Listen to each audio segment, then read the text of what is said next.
The sound of a high-pressure leak at test depth is not a drip. It is a scream. Imagine a jet of seawater entering the hull at 800 pounds per square inch. It does not just wet the floor, it cuts through electrical cables like a laser beam. It creates a mist of salt spray that instantly shorts out the switchboards, plunging the compartment into darkness.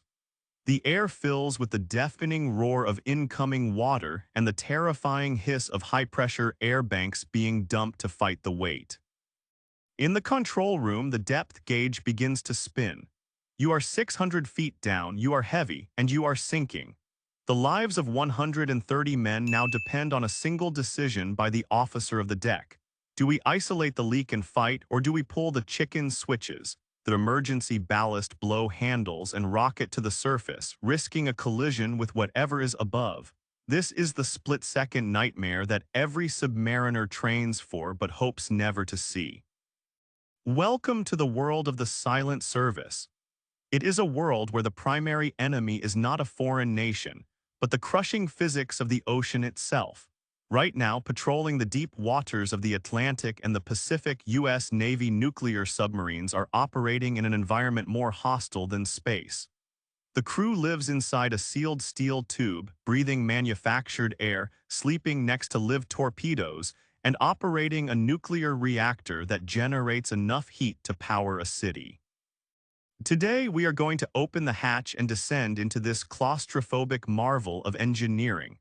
We will explain the terrifying mechanics of an emergency blow where compressed air fights gravity.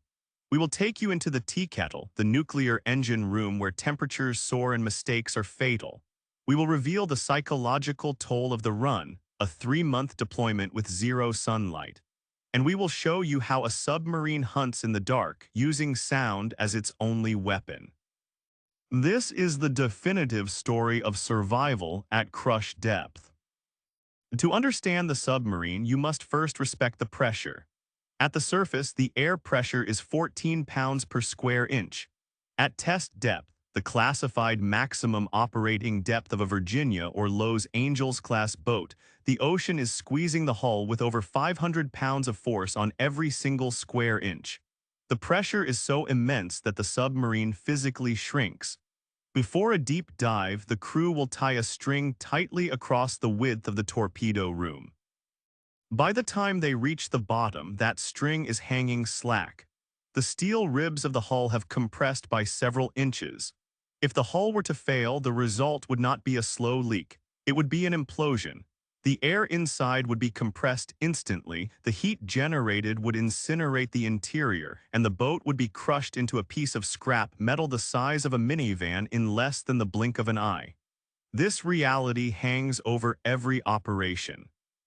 It is why SUBSAFE certification is the most rigorous quality control standard in the military. Every weld, every valve, every seal is checked and rechecked, because down here there is no margin for error. The heart of this leviathan is the nuclear reactor. Located in the heavy machinery compartment, often referred to as the tunnel or the teakettle, the reactor is a marvel of thermodynamics. It uses a pressurized water system. The nuclear core heats water which is kept under immense pressure so it cannot boil. This superheated water passes through a steam generator, boiling a separate loop of water into high-pressure steam. This steam spins the massive turbines that drive the propeller or screw. It gives the submarine infinite range. A nuclear sub is limited only by the amount of food it can carry, but the reactor demands respect. The nukes, the highly trained machinists and electricians who operate it, work in brutal conditions. The engine room is hot, often exceeding 90 degrees with high humidity. They must monitor the coolant levels, the pressure, and the neutron flux with obsessive precision. If the reactor experiences a casualty, a scram, the control rods drop and the engine shuts down, the boat loses propulsion. Without forward motion, the diving planes lose their lift. The boat gets heavy. The crew must race to restart the reactor or use the battery backup to claw their way back to a safe depth before gravity pulls them into the abyss. But a submarine needs more than just power, it needs air. The vessel is a closed ecosystem. Once the hatches are shut, no fresh air enters. The crew breathes what they make. The primary machine for this is the oxygen generator, often called the bomb by the crew because of its volatility. It uses high-voltage electrolysis to split seawater into hydrogen and oxygen. The oxygen is pumped into the ventilation system. The hydrogen, which is highly explosive, is carefully vented overboard. If this system fails, the boat has a backup, oxygen candles. These are chemical canisters made of sodium chlorate and iron. When ignited, they burn at 400 degrees Fahrenheit and release oxygen as a byproduct. Imagine trying to breathe by lighting a fire inside a sealed metal drum. That is the desperation of submarine survival. To remove the carbon dioxide that the crew exhales, the ship uses scrubbers. These machines circulate the air through a chemical called monoethanolamine or amine. This chemical bonds with CO2, removing it from the air. But amine has a side effect, the smell. It has a distinct pungent odor that resembles a mixture of dirty socks, diesel fuel, and ammonia. It is pervasive. It gets into the sailors' uniforms, their hair, and their skin. When a submariner returns home, their family can smell the boat on them from across the room. It is the scent of the deep. Navigation in the deep ocean is a game of blindness. There are no windows, GPS does not work underwater, radar is useless. The submarine navigates by dead reckoning, calculating position based on speed, course, and time, and by inertial navigation systems that detect the rotation of the Earth. But the primary sensor is sonar. The sonar shack is a dark, chilled room filled with screens displaying waterfalls, cascading lines of green and blue that represent sound. The sonar technicians are the eyes of the ship, but they see with their ears. They wear headphones listening to the ocean. The ocean is not silent. It is a cacophony of noise. Whales sing songs that can travel for hundreds of miles. Shrimp snap their claws like pistol shots. Rain on the surface sounds like bacon frying. Commercial ships chug along like freight trains. The sonar tech must filter all this out to find the one sound that matters, the faint hum of an adversary's propeller or the transient noise of a hatch closing miles away. It requires a library of acoustic signatures stored in the sailor's brain. Is that a biological sound, or is it a hostile hunter-killer submarine opening a torpedo tube? The difference is life and death. When the target is identified, the submarine bares its teeth. The primary weapon is the Mark 48 ADCAP Advanced Capability Torpedo. This is 19 feet of intelligent death. It is a wire-guided weapon. When launched, it spools out a thin copper wire that connects it to the submarine's fire control computer. The crew steers the torpedo toward the target, feeding it data. But once it gets close, the wire is cut. The torpedo goes autonomous. It uses its own active sonar to ping the target. It accelerates to speeds over 50 knots. It does not impact the side of the enemy ship. That would be inefficient. Instead, it dives deep and explodes directly under the keel. The explosion creates a massive vacuum bubble. The enemy ship falls into this hole, breaking its back under its own weight. Then the bubble collapses and the ship is hammered by a column of water. It is a catastrophic, hull-breaking event. For land targets, the submarine carries Tomahawk cruise missiles in vertical launch tubes, VLS, located in the bow. These can strike targets 1,000 miles inland with pinpoint accuracy, allowing the submarine to project power without ever surfacing.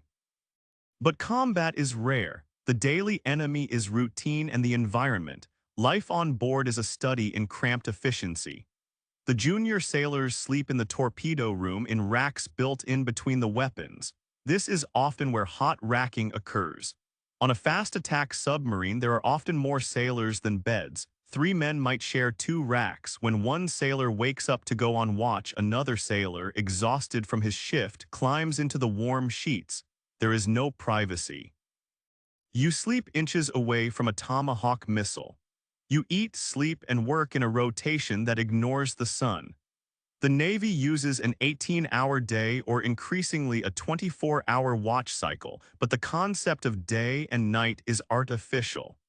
The lights in the passageways are kept on rig for day or rig for red night to maintain circadian rhythms, but the body knows something is wrong. Food is the only morale booster and the only way to track time. Pizza night means it is Saturday. Taco Tuesday is a holy obligation. The culinary specialists CSs work miracles in a galley the size of a walk-in closet. They serve 4 meals a day: breakfast, lunch, dinner, and midrats midnight rations. Midrats is the domain of the night shift. It features leftovers repurposed into comfort food. Rav dogs, ravioli, and hot dogs or deep-fried hamsters, chicken cordon bleu are staples. Fresh food, milk, produce, eggs lasts about 2 weeks. After that, the UHT ultra-high temperature milk comes out. It is shelf-stable and tastes like melted plastic. The eggs become powdered. The vegetables come from cans. The most guarded machine on the boat is the soft-serve ice cream machine. If the auto dog breaks, morale collapses. The hardest drill for the crew is angles and dangles. This is an engineering test where the officer of the deck aggressively changes the ship's depth and angle to ensure everything is secured for sea. The ship pitches up 25 degrees, then down 25 degrees. In the galley, the cooks have to lock the pots onto the stove. In the mess decks, sailors grip the tables to keep their trays from sliding. If you are walking down a hallway and the ship takes a steep down angle, the floor becomes a slide. You can fall 50 feet if you don't grab a handrail. This drill reveals missile hazards, loose gear that can turn into projectiles. A heavy wrench left on a bench becomes a lethal weapon when the ship tilts. One of the most psychologically taxing aspects of submarine life is River City. This is the code for a total communications blackout. When the submarine is conducting a sensitive mission, intelligence gathering, special forces insertion, or trailing a target, all signals are cut. No emails, no news. The crew is completely cut off from the world. A war could start, the Super Bowl could be played, a family member could pass away, and the sailors would not know until the mission is over. This isolation creates an incredibly tight-knit crew. They develop their own language, their own inside jokes, and a caste system based on qualification. A nubby, non-useful body is a new sailor who hasn't earned his dolphins, the warfare pin. Nubs study constantly, drawing diagrams of the hydraulic systems and memorizing emergency procedures. Until they are qualified, they are treated as guests who breathe the ship's precious air. Earning your dolphins is a rite of passage that involves a grueling oral board and a ceremony where you are finally accepted as a brother of the fin. The ultimate survival mechanism is the emergency main ballast tank blow. If the ship is flooding, or if the stern planes jam in a dive, the ship can quickly exceed its crush depth. The solution is brute force. The chicken switches in the control room actuate high-pressure air banks filled with air at 4,500 psi. This air is blasted into the ballast tanks, forcing the water out in seconds. The submarine becomes positively buoyant like a cork held underwater. It rockets toward the surface at a steep angle, sometimes 40 degrees or more. The sensation is terrifying. You have to hold on to fixed structures. When the submarine breaches the surface, it launches out of the water, exposing the forward hull before crashing back down. It is a violent maneuver that can save the ship, but it leaves the vessel vulnerable on the surface, unable to dive again until the air banks are recharged. Fire is the submariner's greatest fear. On a surface ship, you can evacuate to the flight deck. On a submarine, the fire is inside the sealed tube with you. Smoke fills the compartments rapidly. The crew must don EABs, emergency air breathing masks that plug into air manifolds on the walls. They have to fight the fire blindly, crawling through smoke, locating the source by heat. If the fire is in the battery well, it is a nightmare scenario. The massive lead-acid batteries can generate hydrogen gas. If the fire ignites the hydrogen, the explosion can breach the hull. The crew trains for this relentlessly. Fire in the engine room is an announcement that triggers an immediate, adrenaline-fueled response from every soul on board. The submarine force also plays a critical role in special operations. Some submarines are modified with a dry deck shelter (DDS) on the hull. This allows Navy SEALs to lock out of the submarine while it is submerged. The sub hovers at a shallow depth. The SEALs gear up in the lockout chamber, which is flooded with water. The hatch opens and they swim out to their swimmer delivery vehicles (SDVs). The submarine waits for them, sometimes for days, silently lurking on the ocean floor.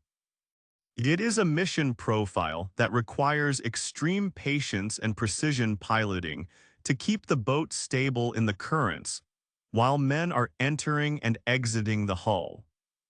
When the deployment ends and the submarine returns to port, the transition is jarring. The crew has been breathing recycled air for months. The smell of the ocean breeze is overwhelming.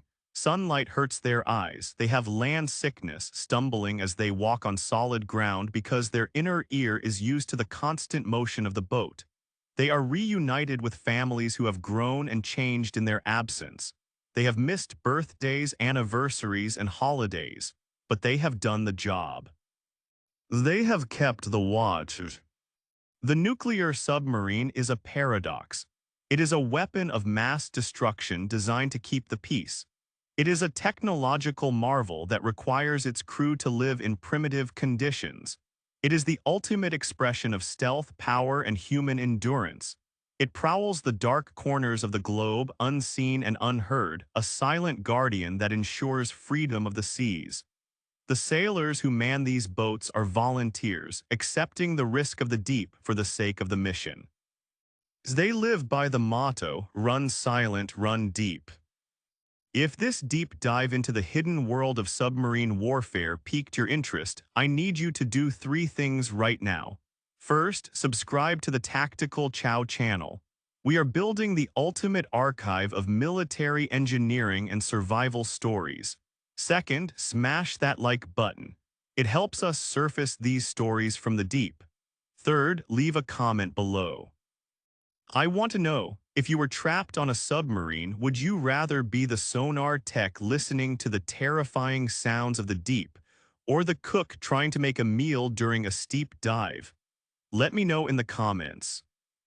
And finally, if you think life underwater is intense, wait until you see what happens when we launch a jet off the deck of an aircraft carrier at night in a storm.